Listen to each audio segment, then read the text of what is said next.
En apparence, ces élèves de l'école primaire de Kintélé, camp réfugiés, sont fiers d'étudier dans cet établissement scolaire, mais en réalité, ils cachent une inquiétude de voir ce cadre éducatif disparaître avant la rentrée 2021-2022 à cause des travaux engagés par les particuliers qui auraient acheté ces lopins de terre chez les propriétaires fonciers. À cette émulation scolaire, où l'élève de CP1 appelé Dieu Merci Ngoma a été honoré au titre de premier de l'établissement avec une moyenne de 9,28, les apprenants ont profité par la voix de leurs collègues et leur directeur de faire un plaidoyer auprès des autorités compétentes pour sauver cette école ancienne de 23 ans. Primo, où sommes-nous? Secondo, qu'avons-nous fait? Tertio, quel sera notre avenir? 1. Qui sommes-nous? Rwandais d'origine? Réfugiés de naissance, refusés éternels.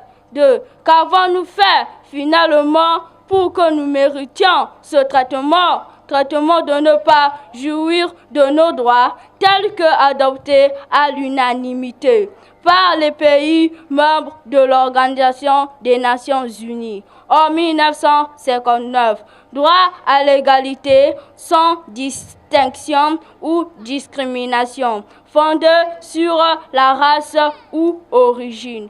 Droit à la vie, à la liberté et à la sûreté de sa personne. Droit à un nom et à une nationalité. Droit à l'éducation gratuite. Quel sera notre avenir?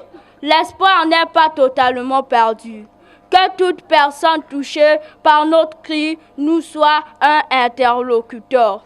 Que la communauté internationale ressaisisse l'occasion et nous place dans les conditions acceptables. L'école primaire de Kintélé est construite dans un camp de réfugiés. C'est une école de la communauté des réfugiés, mais qui accueille bien sûr tout le monde. Les enfants que nous voyons devant nous, ce sont des enfants de nationalité confondue. Ces cris d'alarme lancés sous forme de revendication des droits à l'éducation rappelés lors de la journée de l'enfant africain ont été soutenus par l'Association des étudiants rwandais au Congo, AERC, laquelle association a aussi apporté des présents aux meilleurs élèves. L'école primaire de Kintélé est une école qui a vu le jour dans les années 1996-1997. Et depuis ce jour, plusieurs enfants aujourd'hui devenus des détenteurs de diplômes universitaires ont reçu une formation quasiment gratuite. Sa mise en place a facilité les parents n'ayant pas la possibilité de procurer à leurs enfants l'éducation scolaire et d'être responsables. Aujourd'hui, cette école continue toujours sa mission de mettre à disposition des enfants se trouvant dans ce camp de Kintélé d'avoir accès à l'éducation grâce aux efforts du corps enseignant de la dite école, que je tiens d'ailleurs en mon nom propre, ainsi au nom de l'association, dont je suis le président, à les féliciter et à les encourager de continuer sur cet élan. Notons que cette école ne concerne pas que les enfants réfugiés rwandais, mais plutôt tout enfant désiré étudiant, malgré le manque des moyens. En lisant dans les yeux du corps enseignant, je constate qu'ils ont ce désir de poursuivre cette mission jusqu'à une durée indéterminée, car ils se sont jurés de venir en aide à ces enfants et d'éradiquer l'analphabétisation dans le pays. Mais cela risque d'être impossible, car cette école est en voie de disparition. Nous craignons même qu'aujourd'hui soit le dernier jour de l'ouverture des portes de cette école.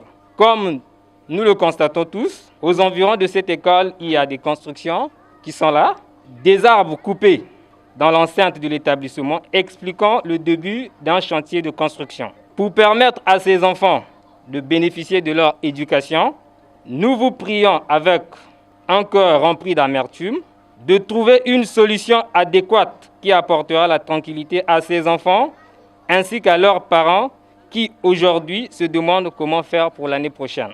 Cette crainte de disparition de cette école a été également partagée par le président de la communauté des réfugiés rwandais-burundais de Kintélé qui a informé les autorités locales de la destruction éventuelle de cet établissement scolaire considéré comme un bien public. Nous avons vraiment beaucoup d'inquiétudes. Les propriétaires fonciers, ils ont vendu Et toutes les parcelles du camp, ce n'est pas seulement ici à l'école, c'est dans tout le camp, ils ont vendu. Et vous avez vu vous-même qu'on a commencé à couper les arbres, à déraciner ces arbres-là. Donc ils se préparent maintenant à construire, à mettre les de construction. Donc nos inquiétudes, c'est quoi? C'est parce que c'est dur que la prochaine fois, les enfants ne pourront pas étudier ici. Donc les enfants ne seront pas capables de continuer à étudier ici. Nous demandons à tous les autorités qui sont habilitées vraiment de maintenir cette école. Tenant compte de la problématique de la situation des ressortissants rwandais au Congo, dont 8460 sont en perte de statut de réfugiés sur près de 10 000 accueillis, cette affaire paraît très délicate à trancher face à la protection des droits de l'enfant que chaque pays se doit de respecter.